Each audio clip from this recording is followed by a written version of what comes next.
მე მინდა აქვე აღვნიშნო, რომ ხშირად სპეცნაზელის ზოგადად საქმიანობას და ზოგადად პოლიციელი საქმიანობას სათანადო ვერ აფასებენ მოქალაქეები. არც პოლიტიკოსები და ხშირად გაუგებარი ბრალდებები ისმის თქვენი მისამართით. მე მიმაჩნია, რომ ეს არის დიდი უსამართლობა. მე ისიც მიმაჩნია, რომ უსამართლობა, როცა სპეცნაზელს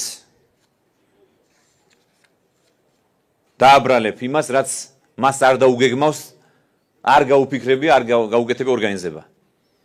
თქვენ ხართ ჩვენი ქვეყნის გმირები, მე ვიტყოდი, ვინაიდან თქვენ ტყვიაზე მიდიხართ და საკუთარ სიცოცხლეს არ ზოგავთ ჩვენი მოქალაქეებისთვის. მაგრამ თუ თქვენი ხელმძღვანელი გაძლევთ უკანონო დავალებას, სწორედ თქვენი ხელმძღვანელი უნდა იყოს პასუხისმგებელი და არა თქვენი, რომლებიც ასრულებთ ამ დავალებას. უსამართლობა დასაჯოს სპეცნაზელი იმის გამო, რომ მაგ რაღაც ღონისძიება შეასრულა. თქვენ ხშირად არ იცით, არ გაქვთ ინფორმაცია იმის თაობაზე, თუ რა დავალებას ასრულებთ, თქვენ ღებულობთ დავალებას და თქვენ ხართ ვალდებული, რომ შეასრულოთ, მაგრამ პასუხისმგებელი არის ის ადამიანი, ის ხელმძღვანელი, რომელიც უშუალოდ გავალებთ ამა თუ იმ დავალებას.